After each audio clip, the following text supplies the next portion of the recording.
G'day Hammerheads, welcome back to the bench, and we have a massive episode today because today we are looking at two of the biggest SDS Plus hammers on the market. We've got the DeWalt DCH417 and the Makita HR008. So these guys are not your average 18 volt tools either. We've got the 54 or 60 volt depending on what region you're in, but it is all the exact same stuff, just labeled differently. And 40 volt for the Makita. Now, as you can see, these guys are taking up the whole frame and my camera is as high as it can go. So let's just take a look at these one by one. And why don't we go in alphabetical order with A, B, C, D, L, M, N, DeWalt. Okay, so this guy, despite its massive size, is still SDS Plus. It is no doubt based on an SDS Max kind of chassis on the inside there. Starting from the front, it actually has a quick changeable chuck. So if you don't want to use your SDS Plus chuck, for whatever reason you just want to rotate a drill instead of hammering, you can whack your normal 3-jaw chuck on there. Personally, I do not like this feature on a tool. It's a weak spot, so that thing can potentially come off. Like, obviously they're pretty strong, but rotary hammers, if you're chiseling or something with this, like, yeah, it's a weak spot. Plus, rotary hammers already tend to be pretty big tools, heavy, expensive, and this feature just makes it bigger, heavier, and expensiver. So personally, I prefer not to have that. DeWalt also makes a version called the DCH416, which does not have the changeable chuck. So if that's more your speed, try and get your hands on that one. Moving down, we have the beautiful DeWalt wobbly handle. Love that one, nice and smooth. She is a 3-mode as well, so hammer only, drill only, and hammer drill. And if you need to change the angle while you're in hammer mode, you stick it sort of in the middle there and you can change that. DeWalt rightfully does not advertise a neutral position as a mode. Underneath it has an attachment point for the tool connect tag. Nice vibration dampening handle. You can see how much that thing moves. A lot of movement there. This particular one came in a kit with a charger, 2 of these 9-amp batteries, and a whole bunch of bits and stuff, which is pretty cool. And this one so far does not support an onboard dust extractor. It also has the anti-rotation system, so that's like your kickback control. Let's give that a try. And that is motion sensor based. So moving down the alphabet, we got the Makita. So this is the HR008, and she is a really similar tool. Also a giant rotary hammer. It's the biggest SDS Plus Makita makes. Regular SDS sort of chuck, not changeable. This is the newer style wobbly Makita handle, which is really nice. Again, 3-mode, hammer only. Like neutral, hammer drill, and drill only. So this one does support onboard dust extractor. I don't have the extractor for that, but you can see where it goes. Attaches there, hooks on there. And this guy also has a speed control, which for a really big hammer like this, quite a nice idea, I think. Especially if you're working in, old stone houses in Europe or something. It's really nice to be able to start off nice and slow, because when you're hitting as hard as these guys, you can really mess up a surface.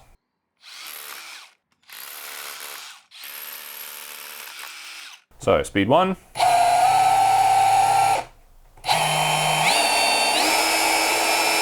And weirdly enough, in the manual, Makita said never to do that. So good on you, Makita. So this one also has a port for connectivity. Makita's Bluetooth transmitter just goes to a dust extractor that activates when you pull the trigger.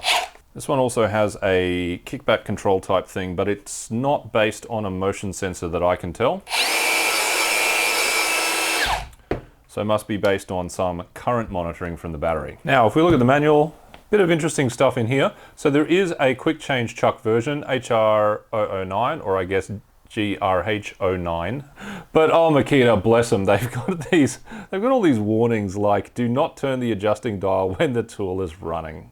Thanks, guys. So I don't know what they think is going to happen there, but obviously some dickhead did something once and now they have to write it in every single one. Interesting. If the tool is operated continuously at low speed for a long time, the motor will get overloaded. So I wouldn't have expected that, but yeah, I guess it could. Maybe it's just something like the fan isn't turning fast enough to cool it. But yeah, always coming up with good stuff, Makita. Oh, where is he? I love that little guy too.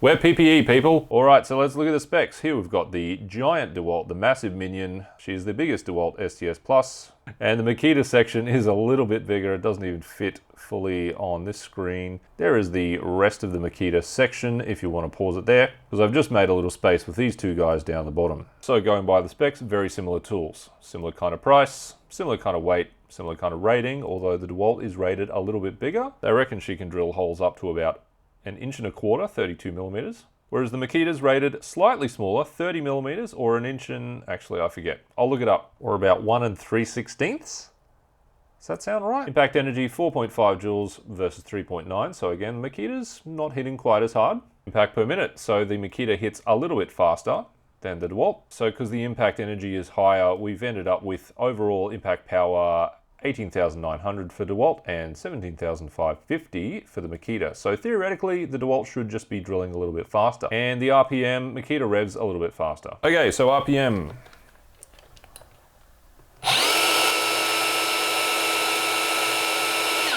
About 827, just a touch shy of what they advertise.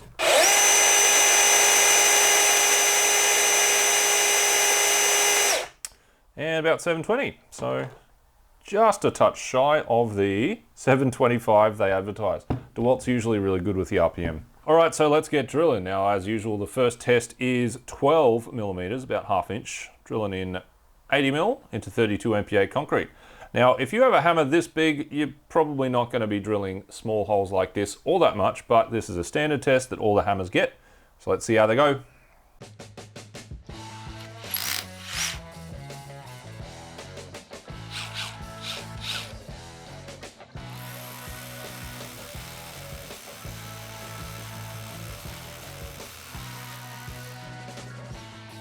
Alrighty, so for that 12 mil speed drill, where are these two guys? Up the front where they belong, I reckon. So the Makita, here we got her in second place, 6.12, just ahead of the massive minion, the DeWalt, 6.87 seconds. So very close in this test, but when it comes to high impact tools, you know, like the Bosch here, like the Ryobi, we don't always see things lining up exactly like you'd expect. Still very close, you wouldn't really notice that difference unless you're drilling, you know, 200 holes in a row. All right, so now a proper challenge. 26 millimeters or about 1 inch, drilling into the same concrete. Now this range of drill bits stops at 26 millimeters, so we can't get a 30 or a 32 millimeter in this size. So 26 is what all the big boys get in this test. Let's see how they go.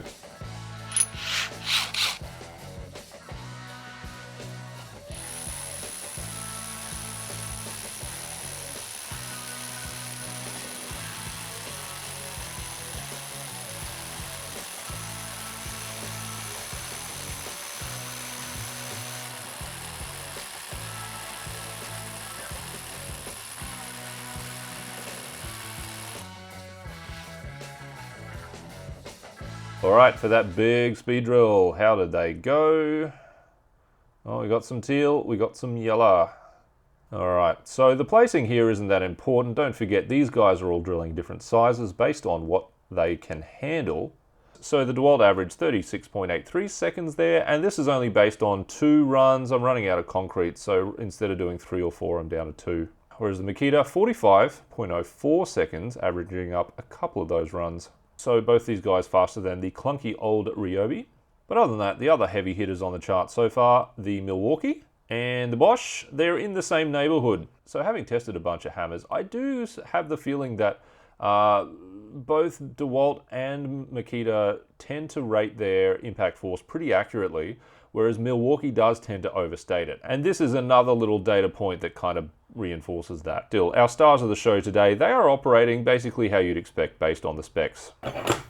All right, and now a chipping test. Chances are if you've got a hammer like this, you're thinking of doing a bit of chipping. So let's break up a bit of concrete block. For this test, I mark out 50 mils from the edge of each one of these retaining blocks, flat chisel in the chuck, and we see how fast they are knocking that edge off.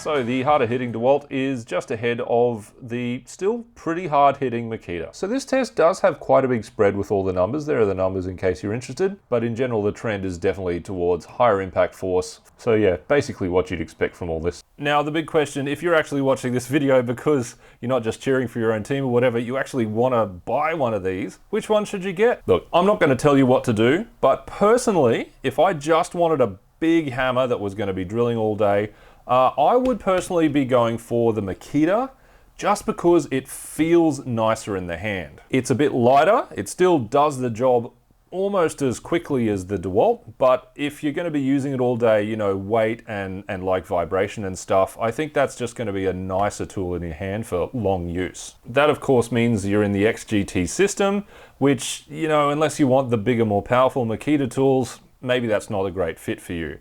The great thing about the DeWalt is that you can use these flex volt batteries on your 18 volt tools or 20 volt, you know, depending on where you are. And I think that's a real advantage. It's not an entirely different system. So I would say most users, you're probably going to want to go the DeWalt just because the system is going to be more adaptable for you. DeWalt makes some really amazing hammers, and before I started this channel, I never looked at DeWalt. I was like mostly a Milwaukee guy, but you know, especially in rotary hammers, DeWalt really does bring the goods. I've got a whole heap of videos about them. Go check out the DeWalt playlist and you get a really good idea on how well they perform. They tend to be good value, really good performance, and generally indestructible going by the comments I get. But Makita, you know, it's just feels like a much nicer tool. Now, the one really interesting thing that's going to have to wait for another video is the runtime. So which one of these systems is going to give you the best runtime per watt hour, but also per kilo? Because like these batteries, once you start getting up to that, like that is no joke to just lug around. And also guys, now that I've got the heavy hitters from, well, the big four anyway, I'm gonna have to do a big head-to-head of all of these big guys. So if there's anything in particular you want to see there, let us know. But I think these two guys at least will be really interesting to see the runtime, because I do like to see the different efficiencies going on different voltages. And if you haven't subscribed yet, please do. These guys are bloody expensive. The more subscribers I get, the more traffic, the more ad revenue, all that kind of stuff. Don't worry, honey, I got both of these on a good sale, but still, they're expensive. Help us out, guys. Patreon's in the description too. So there you go, hammerheads. I'm gonna leave it there. If you want to see more of this kind of stuff, let us know. Otherwise, I'll just keep, I mean, look, I'm screwing around with little blowers and stuff lately. That's been pretty cool too. So, thanks for watching, and I'll scratch yous later. Hammer. Oh yeah.